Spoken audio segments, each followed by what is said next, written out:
Hey guys, Elisabeth from Legendary Potter Studios. This is where we read and have bookish adventures, discussions about books, and a dash of TV and movies. Come along on some bookish adventures, and I hope you have fun here. Now let's get back to the video. Hey guys, it's me Elisabeth. I'm back with another video. Today I'm going to be doing another book shelf thing. Basically what I'm going to do is I'm going to go through my bookshelves, look at all of my books, and determine if there's any books that I feel like I should get rid of, because I was thinking about how I shouldn't have owned books. Like if there's a book that I own that I'm kind of like I kind of want to read that and I just have it because I found it somewhere for cheap, or I just have it because it's kind of something that I'd be interested in reading, but I'm probably not going to read it anytime soon or whatever, or it's just not really that interesting. I'm going to try to get rid of books like that. Also, I want to make a list of all the books that I haven't read that are on my shelves, so I can just keep that list and just kind of have that list of books I haven't read, and I can know what they are and mark them off and things like that. And I might possibly attempt to count all of my books. So there's just a bunch of different little things that I want to do regarding my bookshelves, but the biggest one is that I want to go through and see if there's any books I think I should get rid of, because I feel like there's an overflow of books on my shelves and I keep buying more, which is great, but I also feel like there might be some books on my shelves that aren't worth keeping for me, so I'd rather send them somewhere to a thrift store or something where someone else can find it and actually read it, whereas I might just have it sit on my bookshelf for years and years and not read it. So I'm gonna do that and we'll just see what happens. I think I'm gonna start on my book cart, because there are a lot of books on here that I haven't read, so we'll just start there. Okay, so for the top shelf here, we have two books that I meant to read this month. We have the Wing Feather Saga and Wing Feather Tales, which, keeping all of that. And then we have some other books that I've either started in the middle of, or just a couple like notebooks and other random stuff, and then this random Star Wars book. So I think this top shelf is pretty good for now. The second shelf, we got a lot of wands and a sonic screwdriver. So those are just there because I didn't really have anywhere else to put them. So then we have Firebringer, which, I'm probably not going to read this anytime soon. I'm going to put that in the maybe get rid of pile. So I'm going to have to remove these from this. Also, there's a book behind there. That's interesting. And this book is Firebringer by Clement Davies. And basically it's about this deer. It's about animals, and I thought it sounded kind of interesting, but I'm also not like a huge animal person, so I feel like I would have this on my shelf being like, this sounds interesting, and then I'd never read it. So that's in the maybe get rid of pile. Maybe I'll give it to like someone. I don't know. We'll see. And then I have, what's this? This one is Modern Fairies, Dwarves, Goblins, and Other Nasties, a practical guide by Miss Edith McBate, as told by Leslie M.M. Bloom. So I'm keeping that one for sure. That's interesting. We have the 13th Reality. This one is by James Dashner. I kept this book because I thought this book sounded so interesting, but it is James Dashner, so I am kind of tempted to just get rid of it because I don't know. I'm not a huge fan of James Dashner anymore. I used to love The Maze Runner, but I don't anymore, and I don't know if this will be any good, but I also don't know until I give it a try, and it does sound really interesting. So I might keep this for now, give it a try at some point. And then we have The Looking Glass Wars Seeing Red. So this is not the first book in this series. This is a series. So I'm keeping that because I do want to read that series, but I can't read it anytime soon because I need the other book that comes before it. So then we have Dragon Rider, Clearance Book. Yes. for sure keeping my Cornelia Funks books because first off, she's a good writer. Second off, how could I not want to read about Dragon Riders? And Inkspell is the second book in Inkheart, which I read the first book, so that's good.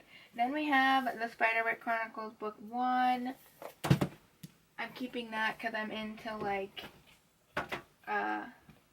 middle grade and I want to read more middle grade. So we have this paperback of Battle of the Labyrinth.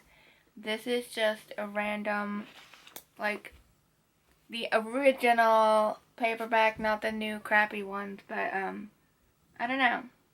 I'm thinking that I want to collect these in the originals and put them in my paperback library and get rid of my new old editions of the paperback. So I have the newer editions of the paperback that I got for my birthday years and years and years ago, but they're the newer editions and I kind of don't like the way they look. I like the way these look so much better.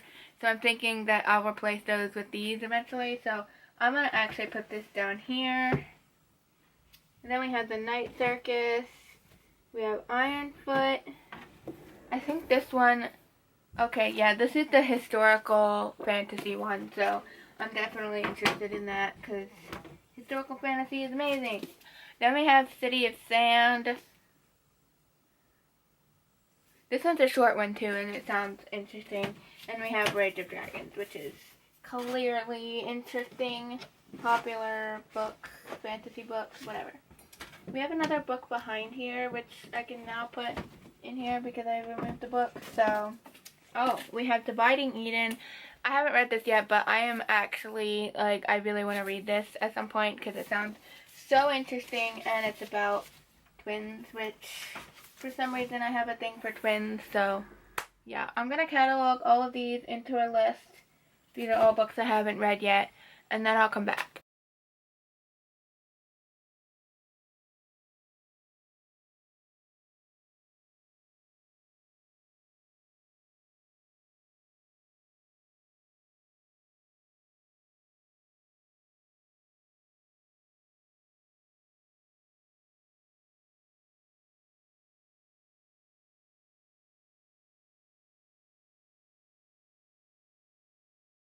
Okay, so I have a lot of books here. Not a lot. I have a pile of books. They're not all going to be gotten rid of yet. These is the stack that I have to decide if I want to keep or not keep. This is actually not my copy of Mistborn, so I'm gonna put it out on the shelf somewhere. It actually belongs to my brother because I want to get my own copy of Mistborn at some point. So, also, I think my brother-in-law was thinking about reading them, so I might just give them to him to borrow because they're not mine anyway. So, whatever. Also, I am thinking about getting rid of these Anne McCaffrey books because I don't know if I'll ever read them, and they're not super high on my priority list right now. And I don't know, I think this is like super high in a series, so it's not even the first book, it's like the 6th book or something weird like that, and this one is like the same thing. It's like a 2nd or 3rd book or something. I don't even know. I don't think these are the first books in these series, so it seems kind of pointless to just have these. But I'm not going to really worry about getting any other books in the series right now, so I'm kind of tempted to just get rid of these, but we'll think about it. This one, I want to look at what the description is again because I don't really think about this book hardly ever, so I want to remember what this is about to see if I should keep it or not. England, 1911, at Sharsden Asylum on the Yorkshire moors, men and women are separated by thick walls and barred windows. But on Friday nights, they are allowed to mingle in the asylum's magnificent ballroom. From its balconies and its vaulted ceilings to its stained glass, the ballroom is a sanctuary. On stage, the orchestra plays Strauss and Debussy, I don't know how to say that word, sorry, while the patients swirl across the gleaming dance floor. Amid this heady ambience, John Mulligan and Ella Bay first meet. John is a short-footed dancer with a clouded, secretive face. Ella is a skittish. I don't know, honestly, like, it kind of sounds interesting because it's like 1911, which in England, which is cool. But other than that, I honestly, this actually doesn't sound that interesting. It kind of sounds like a romance, which I'm not super in love with. I don't know. I thought this sounded interesting, but now I'm not really being intrigued by it. So I like the historical aspect. That's why I thought it was like, I was like, oh, it's 1911 in England. Like, that's really the only thing I cared about when looking at this, which is really dumb. So I think I am going to get rid of that one. I didn't think I was putting it here, but I just wanted to look, and now I really am. So there you go. Then we have Outlaw by Anna North. I've had this sitting on my shelf for not that long, I guess, but I just don't know if I'm going to actually read this or if it's worth reading. But I'm going to look at the description and see if it intrigued me to want to keep it or not. In the year of our Lord, 1894, I became an outlaw. See, this is about a girl who...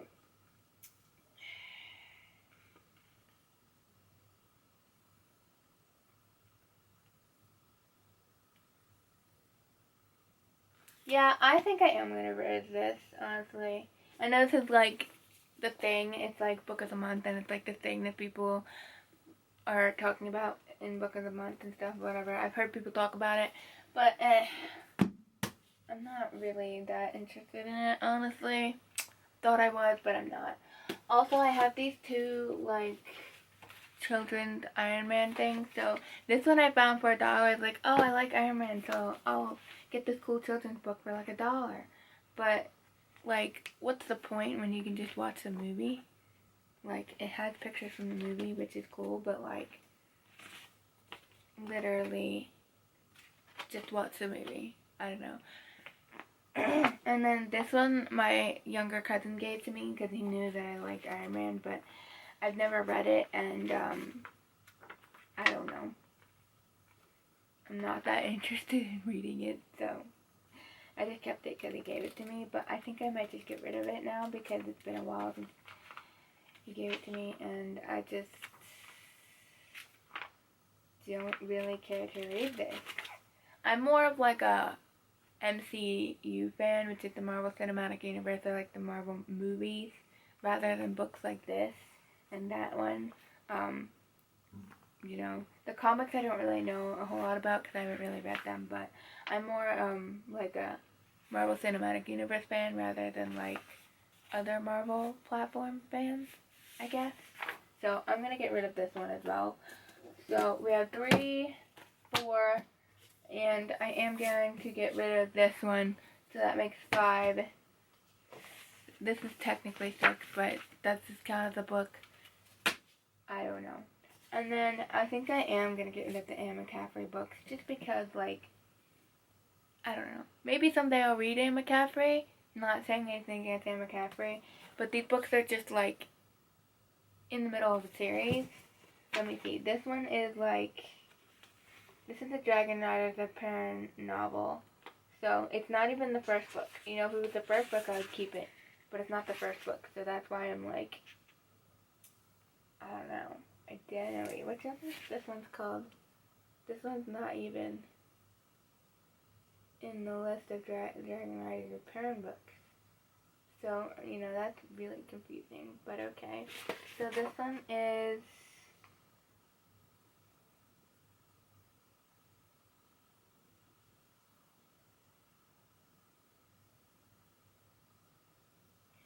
All the Wires of Perrin. So All the Wires of Perrin is like all the way down at the bottom. So it's 1, 2, 3, 4, 5, 6, 7, 8. It's the 8th book. So this giant one is the 8th book in the series. And Dragon's Eye is, let's see if we can find it in here. See, they don't even have it listed in the Dragon Riders of Perrin.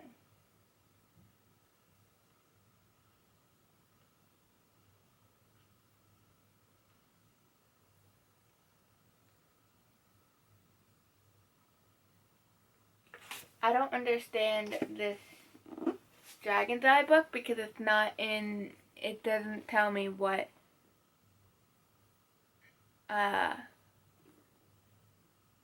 like, it doesn't even show it in the list of the Dragon Riders of Perrin series, but it says it's a Dragon Rise of Pern novel. I'm confused. I don't know, but these are good. Okay, so I have one more book that I decided I'm getting rid of, and that is Class from the Universe of Doctor Who, created by Patrick Ness, Joyride, written by Guy Adams. And this, like it says, it's from the Universe of Doctor Who, and that's the only reason I was intrigued by it, really, because I love Doctor Who. But I was looking at this, and I'm just looking at this thinking I'm not going to ever read this. So, I'm just going to get rid of it. Fine. I watched Doctor Who as a TV show, so I don't need to read this book. That's fine. I'm going to get rid of it. So, there we go. That is this is the stack as I drop the books. Yes. Okay, but this is a stack of books that I'm getting rid of.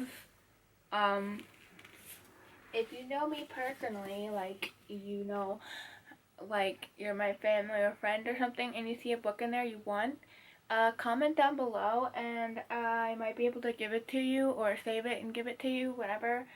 If not, or if you're not able to contact me, sorry, but I will be giving these to a thrift store. Most likely I'll be giving them to 2nd Street or something, so I'm going to put them in my get rid of bag, but I'm getting rid of all these books. It actually feels kind of nice to get rid of some books. I just know I'm not going to read any of these anytime soon or at all, so it's just good to get rid of them. And I've gone through all of my other books to determine whether to get rid of them, and now I just got to go and write all of the ones that I haven't read in my list, and then count the books. I guess I said I was going to count them too. I just want to quick show you 2 more books that I actually decided to get rid of. So I have this God's Promises from A to Z. This has just been on my shelf way too long. And this is The Scarlet Letter by Nathaniel Hawthorne. I got this book for free actually, and I've heard some people say that Nathaniel Hawthorne is not that great, but I kept it because I was like, oh, it's a classic book, maybe I'll enjoy it. But then today I was looking at it, and I was looking at the back and reading it, and I was actually like, this looks actually kind of terrible, so I'm going to get rid of it because I'm not going to read that. Okay, so I officially wrote down all of the books and their authors that I haven't read that are on my shelves. I actually didn't count that, how many that is, but I counted how many books I have. So on my black shelf I have 121 books, and I included the like kids books. So I included the Beatrix Potter, like Tales of Peter Rabbit, and all of those books. I just included them because they are books, even though they're children's books. And then on the white shelf I have 123, and I didn't include the cookbooks, except for one that's kind of more of a reading cookbook, and I didn't include the like fake books and the Bible that is on there. And on the book cart, I counted these 2 shelves, which is 21. I didn't count the bottom shelf because these are all my duplicate books that are my paperback library. If you know what that is, you know what that is. But yeah, so all in all, I have 265 books that I counted, not including these books down here, not including my cookbooks, and not including my Harry Potter books. Which I should take those into account as well, because there's a lot of Harry Potter books. But if we add all the Harry Potter books, it's probably more like, instead of 265, most likely in the 270s or 80s. Not exactly sure about that. I could count them, but right now I'm not going to. Anyways, I hope you enjoyed this video. If you did, check out my channel, link below. If you're into history, historical, fashion, or styling, check out my other channel, also linked below. Feel free to subscribe. Comment below what books you have that you're getting rid of, or if you're getting rid of any books, or just anything you want about books and bookish things. And I'll see you in the next video. I hope you have your own fun reading adventures. Bye!